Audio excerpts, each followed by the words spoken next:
Bienvenue dans ce nouvel épisode du podcast Etc. Ici, je vous propose une bulle de respiration, un petit bonbon à picorer en voiture, dans le train, en faisant la cuisine ou ce que vous voulez. Ce podcast est à consommer sans modération. Il n'y a pas de limite à se faire plaisir. Pour ma part, je m'appelle Pauline, je suis queer, j'ai 37 ans. Je suis une personne grosse, pansexuelle, demisexuelle et panromantique. Je suis aussi handicapée par la fibromyalgie et j'utilise un fauteuil roulant électrique pour me déplacer en extérieur. Ici, ma ligne directrice est un format d'interview de personnes queer qui nous racontent des histoires positives. Parce que oui, on peut être queer et être heureux ou heureuse. Ah oui, et queer, ça veut dire pour moi hors de la cis-hétéronormativité et accessoirement en lutte contre le patriarcat. Si l'épisode vous a plu, parlez-en autour de vous. Ça pourrait faire du bien à une ou un proche. Nous sommes en mai 2025 et je suis en déplacement pour ma santé. Et avant de partir, j'ai eu une idée. Et si j'en profitais pour donner la parole aux queers d'ici ? Bonne idée, pardi ! J'ai envoyé quelques emails sans détour et la première personne qui m'a répondu est mon invité du jour. Nos conversations épistolaires étaient douces et sincères. J'avais hâte de la rencontrer et ce grand jour est arrivé. Mesdames, messieurs, toutes celles au milieu et au-delà, je vous présente Loretta. Bonjour. Comment vas-tu ? Très bien, merci. Cool. Est-ce que tu veux bien nous donner ton prénom et tes pronoms, s'il te Alors, plaît ? mon prénom, c'est Loretta, avec 2 T. Ok. Et c'est elle et féminin. Ok. Où est-ce que tu te situes dans la queerness, dans notre grande famille choisie LGBTQIA+, en ce moment ? Alors, elle, Ouais. j'ai écrit ça, car je suis un être féminin qui préfère les femmes. Ok. Tu remarqueras, je n'ai pas dit que je suis une femme. C'est ce que je te disais par rapport à ce qui se passe au Royaume-Uni, etc. Ouais. Je me définis comme un être féminin. Voilà, c'est été, car en effet, j'ai fait une transition, mais je me définis plus comme trans, car transition, c'est un état transitoire, Oui. et la mienne est terminée, elle est achevée. Ok. Donc, je suis dans un état définitif maintenant, qui est d'être un être féminin. J'adore. J'adore. Ce voyage de transition est terminé. Trop bien. Mais on n'est pas que queer. Comment tu te définirais en tant que personne ? Il y a deux citations qui m'identifient bien. Ok. Alors la première, c'est « On ne naît pas femme, on le devient ». Oui. Tu connais, je pense, c'est Simone. Oui. Et alors, je suis en effet devenu un être féminin. Alors, je dis par contre, aujourd'hui, avec l'actualité récente, je ne peux plus m'identifier comme femme, c'est ce que je te disais. Même si hormonellement, physiologiquement et génitalement, je suis plus proche d'une femme que d'un homme maintenant. Mais par contre, je ne suis pas né femme, je ne suis pas biologiquement femme. Et la deuxième que je trouve bien, c'est « On est lesbienne et on le devient ». Tu sais qui est-ce qui a écrit ça ? Non ? C'est Louise Morel. Ah, génial ! C'est dans son livre, Louise Morel, elle a écrit « Comment devenir lesbienne en 10 étapes ». Mais oui, mais je l'ai lu ce livre, il est incroyable. J'adore ce livre. Oui, moi aussi. Alors, c'est vrai que ça va être paradoxal, ce que je dis, je suis né lesbienne. Ouais. Parce que j'ai toujours su que si je n'étais plus homme, je préférais toujours les femmes. Okay. Donc, c'est pour ça que je dis que je suis né lesbienne et je n'ai absolument pas eu besoin de me poser la question. Le L, c'est surtout moi. Et c'est aussi le L de Loretta. Oui. Alors, je suis un être sensible, même beaucoup, féminin, romantique, beaucoup. Je suis fier, je suis indépendant et autonome, et plutôt, voire très introverti. Et surtout, je suis âgée, mais je ne suis pas vieille. Est-ce que tu veux bien nous dire ta tranche d'âge ? Alors, mon âge, je vais avoir 68 ans le mois prochain. Ok. Et alors, du coup, que fais-tu dans la vie ? Comment occupes-tu tes journées ? Alors, je prends le temps de donner du temps autant. Ouais. Comment tu fais ça? En prenant le temps. Par rapport à la vie active, j'ai moins besoin de faire attention au temps. Et vraiment, je prends le temps de donner du temps au temps. C'est-à-dire, c'est ça. Je veux dire, c'est vraiment donner du temps au temps. Il faut que les choses se fassent dans le temps qu'il faut.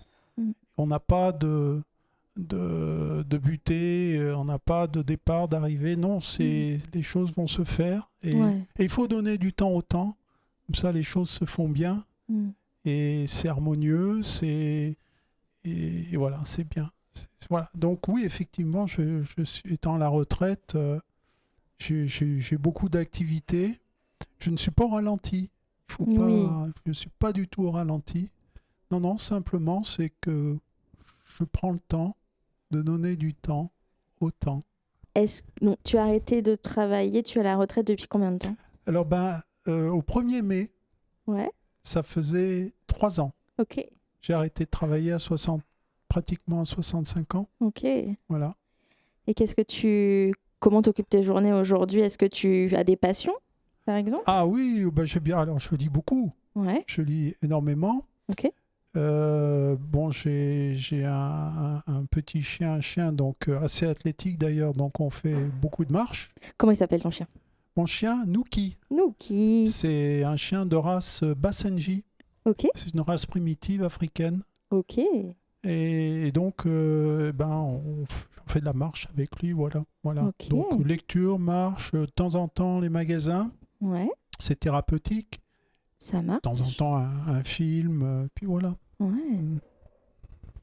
Est-ce que tu veux bien nous raconter ton coming in quand tu as compris ton identité de genre et ou ton orientation sexuelle? Alors, pour l'identité de genre, d'abord, j'ai commencé ma transition hormonale. Ok. J'avais 65 ans et demi. Ok. Donc, à peu près 6 mois après ma retraite, donc. Et, comment dire, il n'y a pas eu un fait marquant, il n'y a pas eu des événements qui ont précédé. J'ai jamais eu besoin de m'habiller en femme, etc.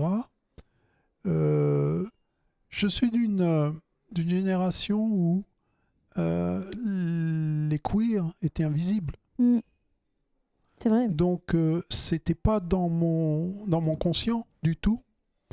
Et j'ai jamais pensé qu'un jour, je pourrais changer de genre en suivant un traitement, etc.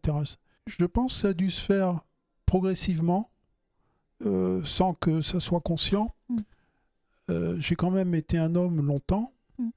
J'ai été marié 3 fois. Okay. Divorcé 3 fois. Avec des femmes?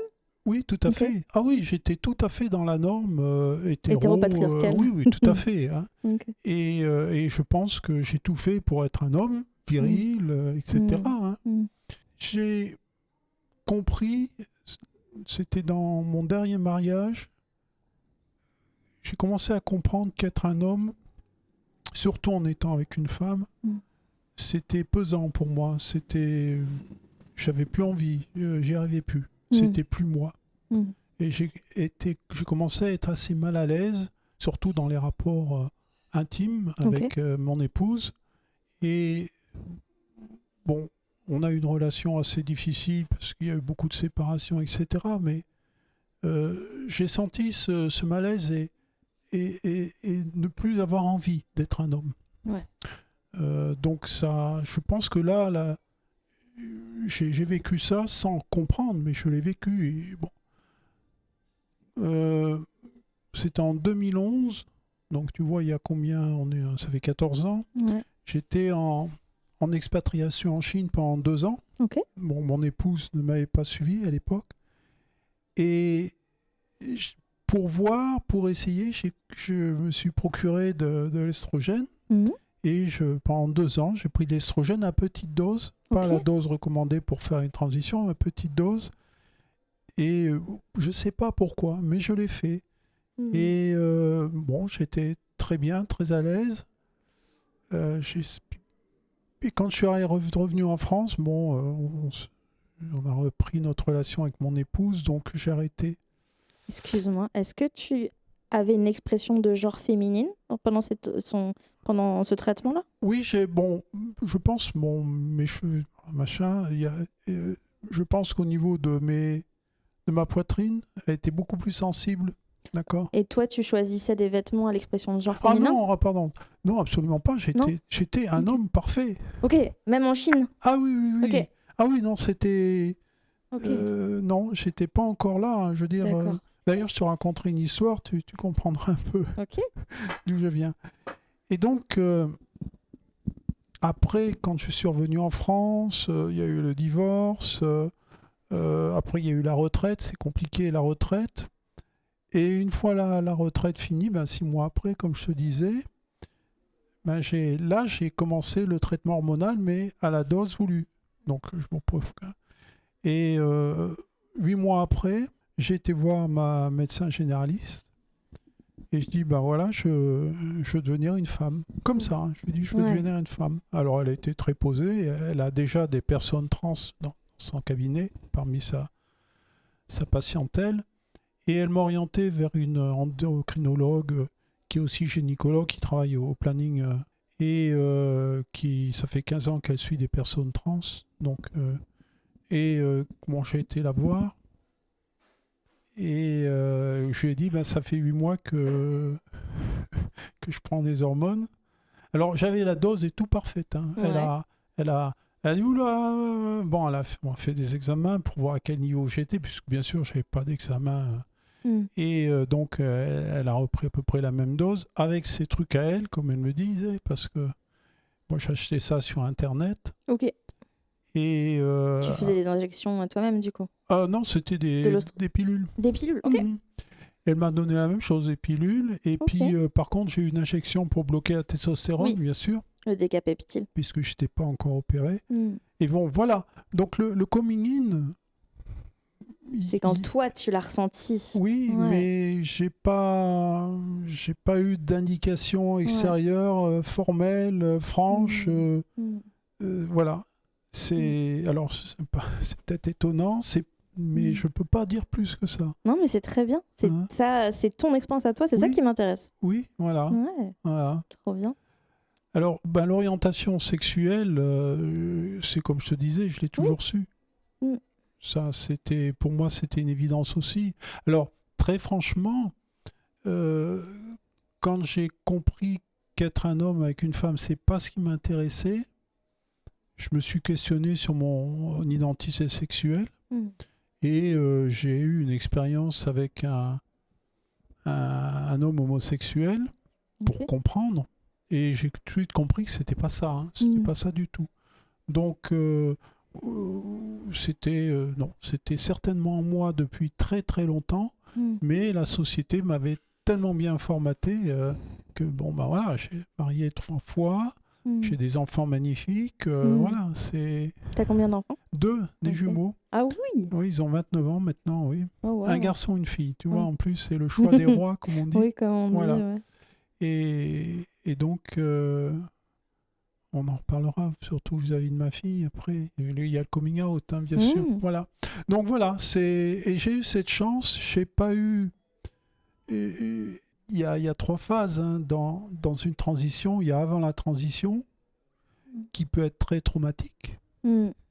Moi, elle n'a pas été tellement traumatique. Il y a la transition elle-même. Alors là, c'est tout l'aspect médical, etc.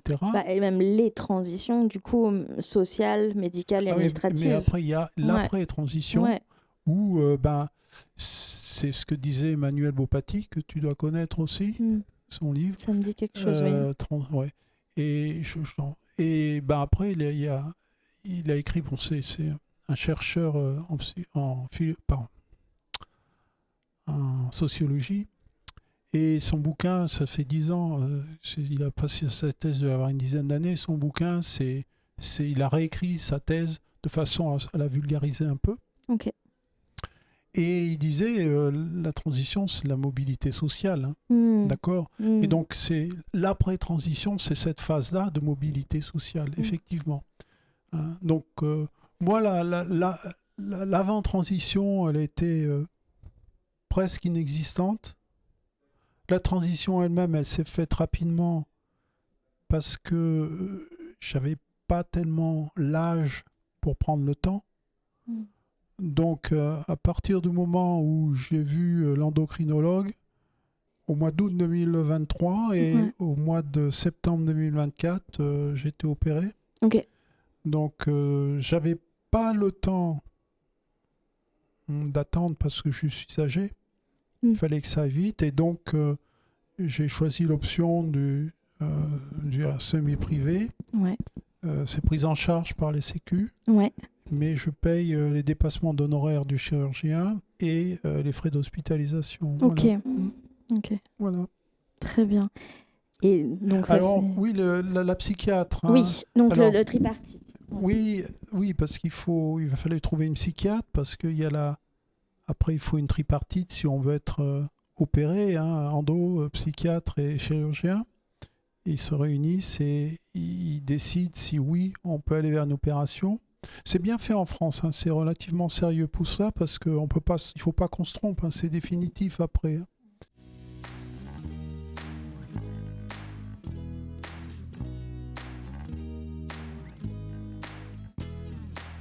Je fais une petite pause ici. Je monte cet épisode des mois après son enregistrement. Entre-temps, les recommandations de bonne pratique de la Haute Autorité de Santé pour la prise en charge des personnes trans sont sorties.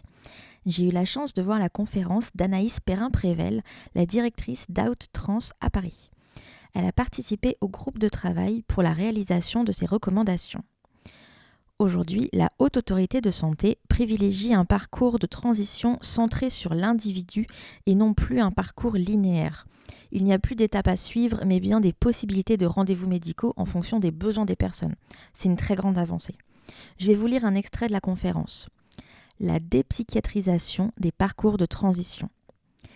Il n'existe à ce jour aucune étude empirique évaluant l'intérêt d'un dépistage systématique ou standardisé des troubles psychiatriques chez les personnes trans. Dans tous les cas, l'identité de genre ne doit pas faire l'objet d'une évaluation psychiatrique spécifique. Devant l'existence de forts risques psychosociaux mis en avant dans les études, il semble essentiel dans les parcours de transition de prendre en compte les déterminants sociaux et économiques en santé. En cas de besoin, le recours à un professionnel de santé mentale ne doit pas entraîner un délai de prise en charge supplémentaire et doit s'organiser en parallèle du processus global de prise en charge. Si vous vous sentez concerné ou que vous souhaitez en savoir plus, les recommandations de bonne pratique de la Haute Autorité de Santé pour la prise en charge des personnes trans sont disponibles. Le lien est à retrouver dans la description du podcast, comme toutes les autres références. Quoi qu'il en soit, je ne peux que vous encourager à aller rendre visite à votre asso LGBTQIA+ local. On reprend tout de suite l'épisode avec Loretta.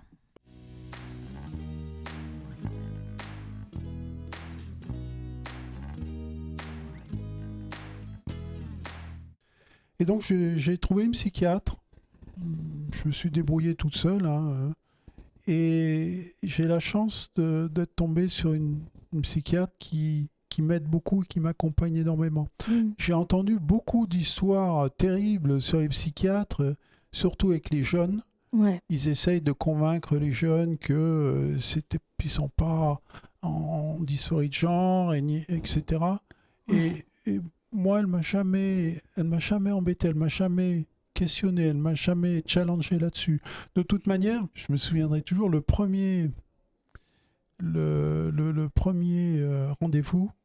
Je lui dis, ben voilà, ça fait 8 mois que je m'hormone toute seule. Pour moi, l'objectif, c'est l'opération. Voilà, c'est ce que j'ai dit. Donc, les choses étaient posées. Elle a compris qu'une personne de mon âge qui se hormone depuis 8 mois, je n'ai pas de doute sur ce que je veux faire. C'est clair. Et l'objectif étant l'opération, c'était très clair dès le départ, quoi. Donc, il a fallu m'accompagner jusqu'à l'opération et m'accompagner après l'opération. Mais donc, ça a été très clair avec elle. Et je crois que c'était ou le premier ou le deuxième rendez-vous. Elle me regarde, elle me dit, mais vous habillez pas en féminine, en femme? Et je la regarde, je dis, mais je suis pas une travestie ou un travesti. C'est pour te dire l'état d'esprit dans lequel j'étais. J'étais encore habillé en homme, ça faisait 8 mois ou pratiquement un an que je m'en ai. Je suis devant une psychiatre en lui disant que je veux être opéré pour devenir femme, puis je suis toujours habillé en masculin. Et là, ça a été le premier éveil, si tu veux. Je me suis dit, mais c'est vrai, il va falloir que je m'habille en femme. Mais je n'avais pas pensé avant. Alors, je me bindais quand même un peu la poitrine, pour pas que ça soit de trop, même si elle n'était pas tellement développée à l'époque. Mais j'étais encore formaté homme, très homme. J'étais un homme très longtemps, hein. Il faut pas oublier ça. Et donc pour toi à l'époque, tu attendais une réassignation sexuelle avant de pouvoir j'avais même pas pensé. Ouais. Ça m'était pas venu à l'esprit qu'il fallait que je commence à m'habiller en femme. C'est elle qui m'a fait réaliser ça. Alors voilà comment j'ai fonctionné. Alors, tu me parlais le prénom. D'où vient ton prénom? La première fois où j'ai vu l'endocrinologue, elle me dit, c'est quoi votre prénom? Je lui donne mon prénom d'homme. Alors, je peux le dire, hein, c'est Fabrice. Elle me dit, non, votre prénom, vous avez choisi. Et là, je la regarde, mais je n'y avais pas pensé. Encore une fois, je n'y avais pas pensé. Mais je dis, j'en ai pas. Elle me dit, mais alors, il en faut un. Hein. J'ai pris 15 jours entre 2 rendez-vous pour essayer de trouver un prénom. Alors, j'ai commencé par tout ce qui me venait à l'idée, c'est de prendre note. Et puis, il n'y a rien qui me convenait. Et un jour, Loretta est apparue comme ça. D'où, je ne sais pas. Mais j'adore ce prénom parce qu'il va très bien avec mon nom. Ça fait une belle musique. C'est ça je te dirai mon nom de famille plus tard et tu verras, ça fait une belle musique. Mais je ne sais pas d'où il vient. Comme tu lis beaucoup, peut-être c'était quelque part dans un livre, mais tu sais pas. Ouais, peut-être, oui. Mais donc voilà. Donc si tu veux, les habits, le prénom, tout ce qui est extérieur, qui me fait plus féminine, si tu veux, ça m'était jamais venu à l'idée. Moi, j'étais très intériorisé. J'étais à l'intérieur de mon corps, je n'étais pas à l'extérieur de mon corps, si tu veux. Donc voilà. Et du coup, sur cette période-là, est-ce que tu vivais toute seule? Ah oui. Okay. Oui, j'étais déjà divorcée, donc je vivais toute seule. Donc, est-ce que tu as testé ton prénom avec un entourage d'amis ou de famille? Non. Non. C'est ma démarche individuelle. Je m'assume très bien. En règle générale, quand je prends une décision, je sais prendre des décisions, ça ne me fait pas peur et je les assume très bien. Tu vois. Mais je vois que tu as une belle fleur, c'est un tatouage sur la joue de fleurs, sur la peau, incroyable. Puis je l'ai vu tout à l'heure et je me suis dit, attends, est-ce que... Déjà, on voit un début de racine magnifique sur ta main qui va jusque dans ton cou. Oui, puis là, j'ai une belle fleur, là, j'ai des feuilles sur le long du bras. C'est génial. Un truc qui monte. J'en ai une sur la jambe aussi, mais on ne voit pas. Ma fille a toujours été beaucoup tatouée. Ok. Et la dernière fois, pas la dernière fois, quand elle était venue en France, une des dernières fois, et elle avait encore plus de tatouages et je me suis dit mais ça c'est bien.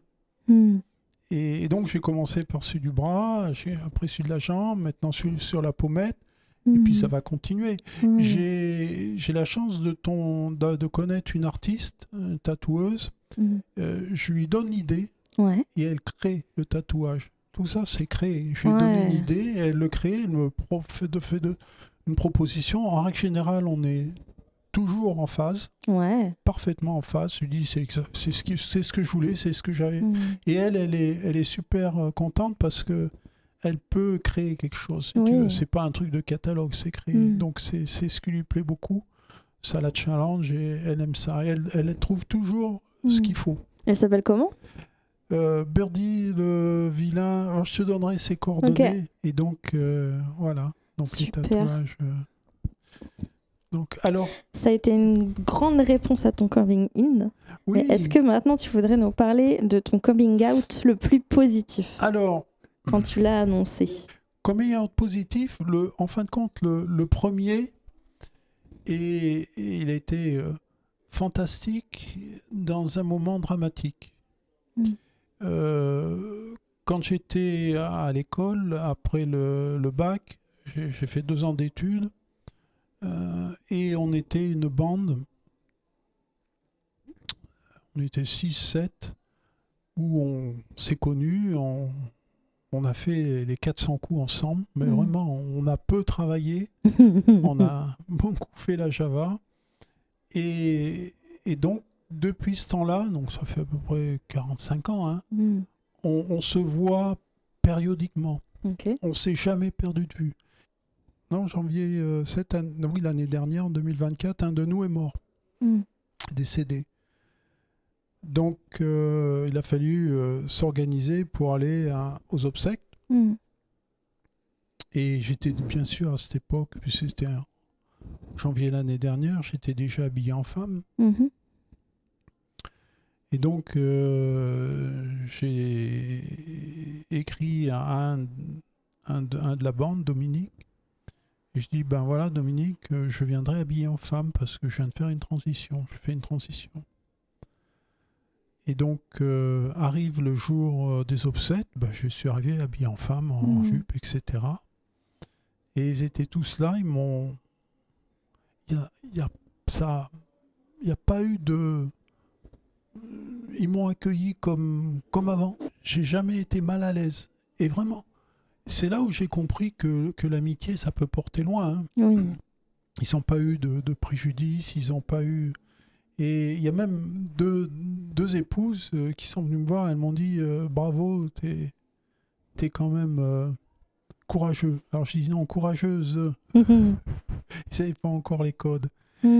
Et c'est justement, j'ai su par la suite que ces deux femmes, et même une troisième, quand elles l'ont su, elles ont dit ça ne nous étonne pas. Ouais.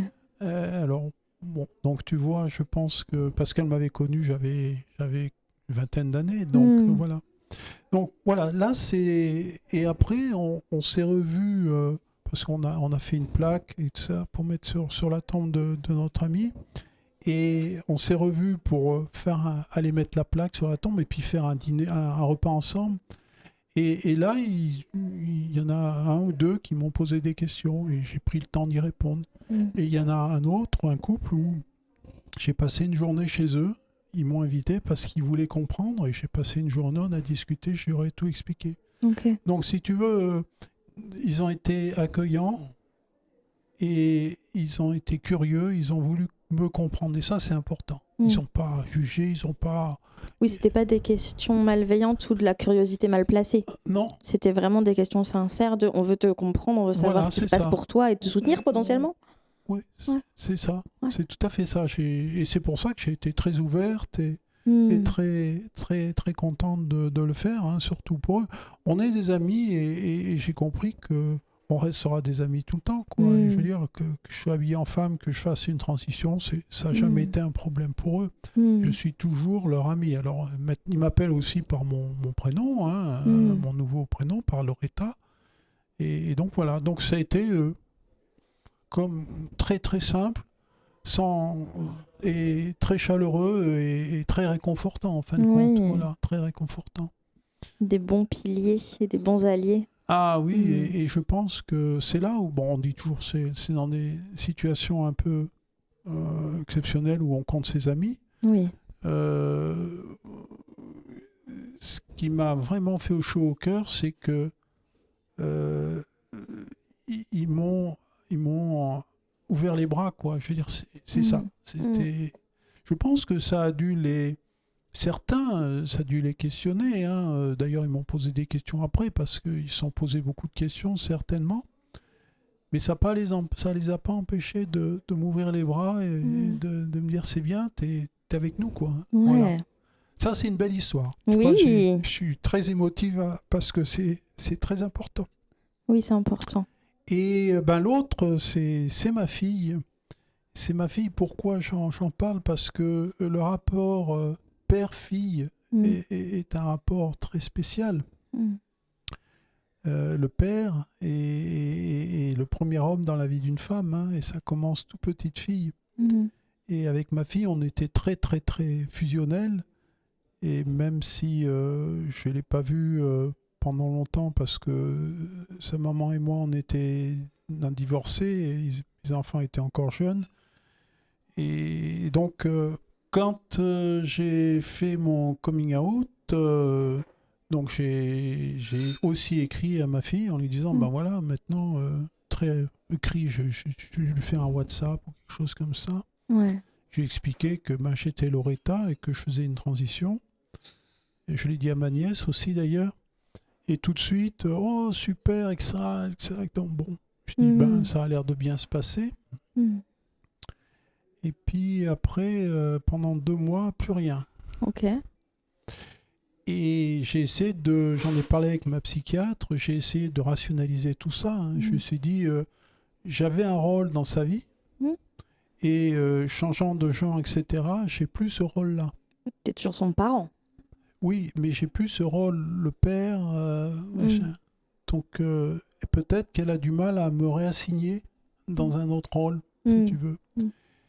Et là, elle est arrivée en France parce qu'elle est irlandaise. Sa maman était nord-irlandaise, donc mes enfants, ils vivent à Belfast. Ok.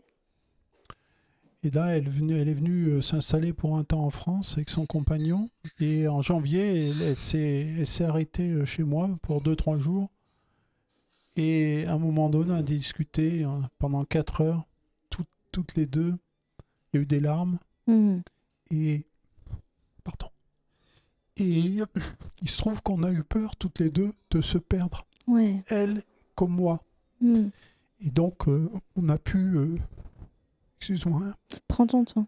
On a pu se retrouver. Et c'est super. Quoi. Ouais. Voilà. Je suis heureuse pour vous. Hein? Je suis heureuse pour vous. Bah oui, c'est important. Ouais. Voilà. Passons sur les trucs. Non, mais c'est positif. C'est des belles larmes. Enfin, c'était un moment difficile à passer, j'imagine. Voilà. Mais c'est une bonne chose. Je suis très émotionnel pour ça.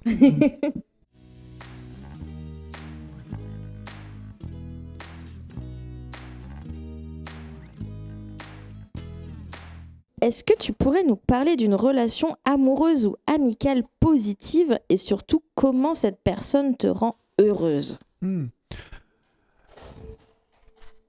Alors, je ne suis pas en couple. Je n'ai pas de compagne. Ouais. Je suis dans l'après-transition, donc en pleine mobilité sociale.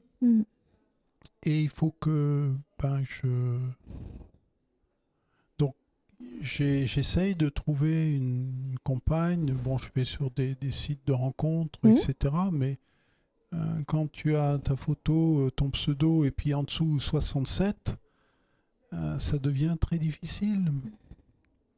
J'ai malgré tout rencontré récemment une personne. Ouais. Et on s'est rencontrés sur une application de rencontre. Et pendant 3 jours, ça a été dingue. On se parlait 4 à 5 heures sur le truc, en chat. Dans la nuit, tard dans la nuit, même le matin, jusque au petit matin. Et elle est très différente. On est complètement différents. Par contre, on pense pareil. Alors, bon, j'ai jamais été aussi à l'aise avec quelqu'un de ma vie. Et à un moment, au bout de 3 jours, on s'est dit, mais il faut qu'on se rencontre. Ben oui. Donc, on s'est rencontrés et on s'est dit, mais il faut qu'on se retrouve plus que ça. Et donc, on avait décidé de se retrouver pour une des soirées annuelles, mensuelles qu'on a. Ouais. On devait passer, rester à l'hôtel toutes les deux, etc. Mais il y a eu un week-end entre les deux et ça s'est pas fait. Voilà. Donc, pourquoi je pense que... Vous n'avez pas eu l'occasion de vous voir du tout? Alors, elle dit il faut pas, elle veut pas, etc. Bon, elle a des raisons que je comprends. Ok. une cellule familiale qui vient d'exploser, mais elle s'accroche à ça. Bon, elle a un enfant qui a encore 17 ans. Bon, il y a beaucoup de choses. Et je pense qu'elle a peut-être eu peur. Ça a été très vite, mais... Et moi, je lui ai dit, je lui ai écrit, je lui ai dit, écoute, cette connexion qu'on a eue, c'était une vraie connexion. Je n'ai jamais vécu ça dans ma vie. Et j'ai dit, moi, je ne peux pas la lâcher comme ça. Donc, j'ai dit, j'y penserai toujours, je garderai ça.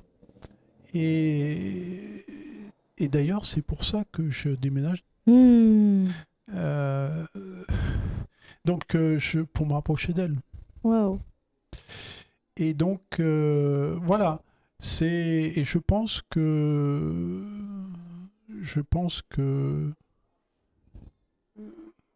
tout le monde me dit, oh, c'est une folie. Alors, ceux à qui j'en ai parlé, c'est une folie, mais tu verras le conseil de vie que je te donnerai tout à l'heure.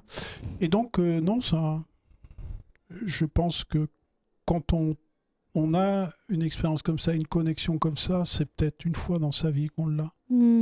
Et donc, je lâche pas le morceau. Voilà. On pourrait lui envoyer l'épisode en plus.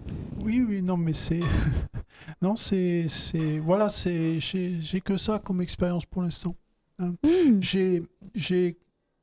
Quand j'ai réalisé que j'étais dans la phase d'après transition, donc la mobilité sociale, et j'ai dit un jour à ma psychiatre, j'ai dit, faire une transition à mon âge, 65 ans et demi, c'est un suicide social, affectif et sexuel. Parce que c'est très compliqué de retrouver. En plus, je change d'orientation sexuelle, entre guillemets, je n'ai pas les codes. Hein? J'étais un homme avant et je suis une femme ou un être féminin. Et donc, voilà, ça fait beaucoup. Au tout début, on parlait du coup de Louise Morel, comment devenir lesbienne. Est-ce que tu as appris des codes avec ce livre ? Oui, beaucoup. Oui, tout à fait. C'est ce que je disais. Tiens, je l'ai écrit là. Elle m'a donné une boussole pour aller à la découverte de mon orientation sexuelle et de ma libido. Ouais. C'est tout à fait ça, son livre, pour moi. Ouais. Hein. Le titre est assez drôle, mais en fait, ça... Et est-ce que tu as aussi lu le livre d'Élodie Font, À nos désirs ? Non. Je t'invite à acheter un coup d'œil, parce que du coup, c'est des expériences de femmes lesbiennes de tous les âges. Et du coup, il y a où elle compile tout ça. Elle a fait une étude sur la francophonie ou sur la France, je ne sais plus. Je crois sur la francophonie. Et elle a compilé tous ces témoignages et c'est vraiment super. Vraiment super. Et je sais que elle a déjà répondu au podcast et elle nous écoute peut-être. Donc,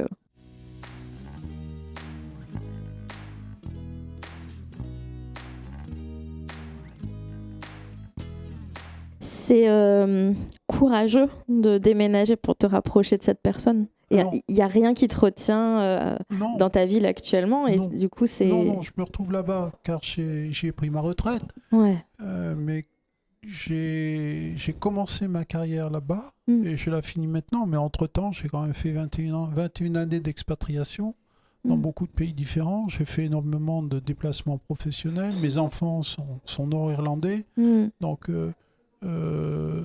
je veux dire, même au-delà de la ville où je suis en ce moment, je dirais la France, quand je réfléchissais à la retraite, je me suis demandé si je allais prendre ma retraite en France. Pour moi, c'était pas une évidence. Hein. Ouais. Donc, en fin de compte, je suis resté en France et ça m'a permis de faire ma transition. Hein. Mais au-delà de ça, bon... Non, là, je suis pas courageuse. Hein. Ça me bouscule pas de le faire. Oui. J'ai pas le sentiment de devoir être courageuse et de m'accrocher au siège, quoi. Pas du tout. Moi, je comprends. Je suis dans un élan et c'est une folie. Tu donnes cette chance à cette relation, quoi. Tu donnes une vraie chance. Cette relation, ou surtout cette connexion, parce Oui, que la oui. relation n'existe pas, Oui. mais c'est surtout la connexion. Mm. Donner une chance, je veux pas perdre cette connexion. Voilà, c'est important. Alors après, donc, on arrive à un âge où on a moins la possibilité de se louper ou de louper une opportunité. Donc, c'est pas une histoire de foncer, hein, parce que foncer, à un moment donné, on arrive dans le mur. Non, c'est une histoire de prendre la pente et d'y aller. Ça marche. As-tu une histoire en lien avec le monde du travail et avec ta queerness qui soit positive? Non, puisque j'ai commencé ma queerness à la retraite. Voilà, à la retraite. J'ai juste dans ma dernière mission, j'étais... on a travaillé j'ai travaillé avec une collègue, on a travaillé sur un projet qui a duré 2 ans et demi. Et on se voit une fois par an. Et quand elle m'a vu arriver en robe, avec une belle boucle d'oreille, etc., bon, ça l'a bousculé un peu. Mais j'aime bien la bousculer parce que j'ai toujours un peu bousculé et j'aime bien la bousculer. Donc là, elle va me revoir. J'ai été opéré, etc. Donc j'ai encore un peu plus changé, je pense, physiquement. Et donc je vais voir comment elle va réagir. Mais on est bonnes copines, donc ça devrait aller. Non, autrement, dans le milieu professionnel, non, j'étais un homme. Si, bon, je pense qu'ils n'auraient pas été trop surpris parce que pendant 2 ans, j'ai eu les cheveux bleus, j'allais au travail avec les cheveux Trop bleus. bien. Alors imagine-toi un cadre dans une grande entreprise du CAC 40. C'est ça que tu faisais, ok. Oui, et qui arrive au boulot avec les cheveux bleus, quoi. Comment tu t'es retrouvé à avoir les cheveux bleus? Parce que encore une fois, je pense que ça a traîné quelque part dans ma tête. Et je trouve que des cheveux bleus, c'est joli en plus. Mais oui. Pour un homme, hein, c'est très joli. Donc, non, c'était naturel, c'était normal de le faire. J'ai pas eu de questionnement. Non, je l'ai fait, puis voilà. Et puis je me suis bien amusé parce que tu regardes la réaction des gens. Oui. Et c'est bien, c'est marrant de voir comment les gens réagissent. C'est toujours... Et d'ailleurs, comment les gens réagissent quand ils me voient aujourd'hui. Je sais, parce qu'il y a une copine qui me l'a dit. Un jour, on discutait toutes les deux sur le trottoir. On a passé une demi-heure sur le trottoir en ville. Et elle me dit, il y a beaucoup de gens qui te regardent. Hein. Et moi, je ne fais même pas attention, mais... Voilà. Et ça rebondit sur ce qu'on se disait avant de lancer l'enregistrement, sur les lieux safe que tu ne recherches pas. Non. J'ai la chance d'être assez grande, d'avoir un physique imposant. Donc, peut-être que ça fait réfléchir les gens à 2 fois avant de m'agresser verbalement ou de m'agresser physiquement. Après, je me dis, c'est leur problème, c'est pas le mien. Tout à fait. Voilà. Donc moi, je fais ma vie. C'est un espace public. Je fais rien de mal. Donc voilà. Oui. Si un jour on m'interpelle là-dessus, je demanderai à la personne c'est quoi son problème, parce que je pense qu'elle a un problème, pas moi. Et voilà. Hein, voilà. Ouais. Donc safe, non, et je commencerai pas parce que je pense que après, je ne chercherai que ça. Aujourd'hui, bon, je suis peut-être un peu folle comme ça, je sais pas, mais moi, je traverse ce truc heureuse, parce que je suis très bien dans mon corps. Et en parlant de ça c'est mon expérience aussi. Juste avant de me faire opérer, la semaine d'avant, j'ai eu un rendez-vous avec ma psychiatre. Ouais. Et je lui ai dit, il faut absolument qu'on se voie après mon opération, parce que je ne sais pas comment je réagirai quand je me verrai nu. Hein, sans appendice, etc. Autrement. Bon, la poitrine, c'est une chose, hein, mais autrement, bon. Et je ne savais pas comment je réagirais. Ouais. Donc, j'ai dit, j'aurais peut-être besoin de vous. Et je me souviens, déjà, je me voyais un peu puisque les infirmières venaient tous les jours. Donc, je me voyais un peu quand même. Mais la première fois que je me suis vu debout devant une glace, ben, je me suis trouvée très belle. Mais Alors, tu es très belle. Je t'ai pas vue nue. Je vais pas te voir nue, mais comme ça, tu es très belle. merci. Mais je me suis trouvée très belle. Oui. Très belle. Et donc, quand j'ai eu ma psychiatre, j'ai dit, mais en fin de compte, je suis très heureux, je suis très belle comme ça. Oui. Ouais, je me Oui. trouve très belle. Donc voilà. Donc si tu veux, je suis sur mon nuage. Moi, il n'y a que de la positivité. Hein. Ouais. C'est que de la positivité. Donc je suis super heureuse quand même. Je Voilà. suis vraiment contente que tu sois là avec moi. C'est, on en parle un petit peu. Et c'est vrai que moi, j'ai besoin de lieux safe, de ma communauté, de mes gens sûrs, où j'ai pas besoin d'expliquer pendant 4 heures qui je suis ou qui est ma femme. Et voilà. Tout comme avoir des lieux pour se faire coiffer ou se faire les ongles, où il n'y ait pas 40 000 questions. Nous, c'est des choses qui nous préoccupent à la maison, où on habite dans un petit village à la campagne, où ça vote à droite, etc. On n'est pas à l'aise. Et on a besoin, en fait, avant d'aller quelque part, de s'assurer que c'est safe. Parce qu'on n'a pas ton expérience de vie et ta maturité, et justement aussi peut-être ton charisme, de dire, en fait, ils ont qu'à me dire ce qu'ils veulent, moi j'en ai rien à foutre. Nous, on n'a pas encore ça. Et j'espère qu'on arrivera à ça. J'entends ce que tu dis et je le comprends. Hein. Heureusement, moi, je pense que ce qu'on projette, si on projette de la certitude, de la confiance, etc., eh ben, on se crée un espace safe juste par ce qu'on projette. Bon, en tout cas, c'est comme ça que je ressens. Je pense que je projette quelque chose. Bon, je suis bien dans ma peau, je suis à l'aise, et je suis pas inquiète. Qu'est-ce qu'il y a voilà. C'est qu'est-ce qu'il y a de façon très douce. Oui. Voilà,